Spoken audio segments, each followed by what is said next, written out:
เมื่อคืนนาจาเดินเข้าสู่ค่ายกลที่ไม่มีใคร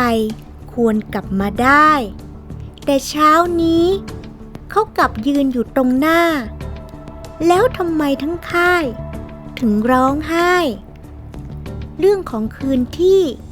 ไม่ควรมีชีวิตรอดกำลังจะเริ่มค่ะเปลวเพลิงที่เผาผ่านค่ายกลอธรรมค่อยๆมอดลงท่ามกลางสายลมแห่งรุ่งอรุณสะพานหินโบราณกลายเป็นซากไม้ผิวหินแตกร้าวบางส่วนถล่มลงเหวเปลวเพลิงของเทพได้ตัดทางถอยจนหมดสิ้นร่างของนาจาทะยานฝ่าเปลวหมอกเหาะกลับมาทางตะวันออกของค่ายธรรมะเสียงกลองที่เงียบมาตลอดคืนดังขึ้นในจังหวะเดียวกับเสียงทหารคนแรกที่เห็นเงานั้นท่านแม่ทัพสวรรค์กลับมาแล้วนาจากลับมาแล้วเสียงปู่ร้องแผ่ไกลราวคลื่นภูผาเหล่าทหารธรรมะที่เฝ้าค่ายมาตลอดคืนต่างพากันวิ่งออกมาต้อนรับอย่างกั้นน้ำตาไม่อยู่หลายคนอดหลับอดนอนเฝ้ารอข่าวคันเห็นนาจากลับมาอย่างปลอดภัยก็น้ำตาไหลด้วยความโล่งใจและศรัทธาเต็มเปี่ยม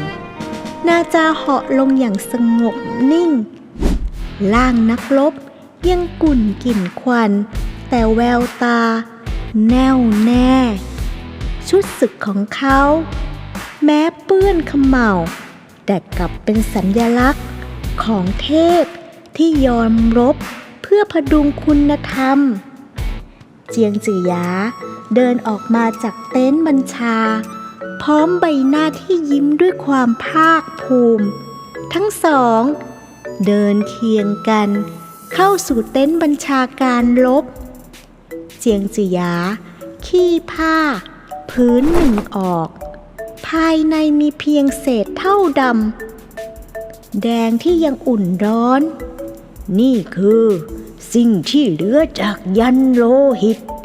อาคมต้องห้ามที่สลักไว้ทั่วค่ายกลเขาเอ่ยเสียงเรียบแต่แฝงความสะเทือนผู้ใดก้าวเข้าไปจะถูกคำสาปจนเสียสติหัวเราะร้องไห้สลับกันสุดท้ายจิตใจแตกสลายตายโดยไม่มีแม้แต่โอกาสจะขอชีวิตเขามองหน้านาจาด้วยแววตาหนักแน่นแต่เจ้ากลับเผาทุกสิ่งจนดับสิ้นเปลวเพลิงของเจ้าคือสิ่งเดียวที่ยันโลหิตไม่อาจเกินกินได้เขาหันไปมองยังขอบผาจุดที่เคยทอดผ่านสะพานหินโบราณ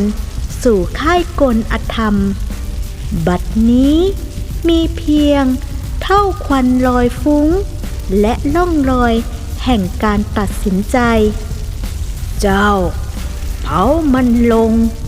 และตัดทางกลับของตัวเองด้วยไฟแห่งเทพ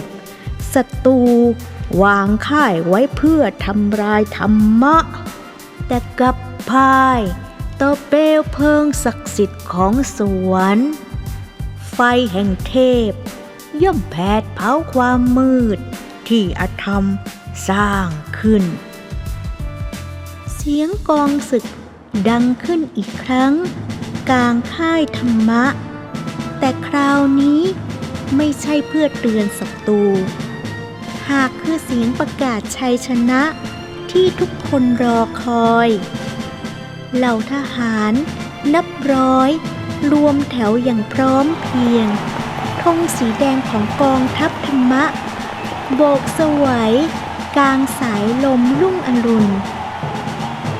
ท่านแม่ทัพนาจาจงเจริญเพื่อธรรมะเพื่อแสงแห่งความยุติธรรมชัยชนะในศึกเมื่อคืนไม่ได้เงียบหายแต่มันกำลังถูกสานต่อด้วยความหวังของคนทั้งค่ายเจียงจือหยาก้าวขึ้นแท่นบัญชาการกล่าวด้วยเสียงมั่นคงชัยครั้งนี้เป็นของนาจาแต่คือพวกเจ้าทุกคนที่ทำให้ชัยนั้นสว่างไสวนาจาก้าวขึ้นมาเงียบๆข้างเขาแล้วกล่าวด้วยเสียงดังก้องข้ายอมรบเดียวหากอธรรมคิดล้มธรรมะแต่วันนี้เราจะลบไปด้วยกันเราจะไม่ยอมให้ประชาชนต้องอยู่ใต้เงาอธรรมอีกต่อไปเพื่อธรรมะเพื่อชัยชนะ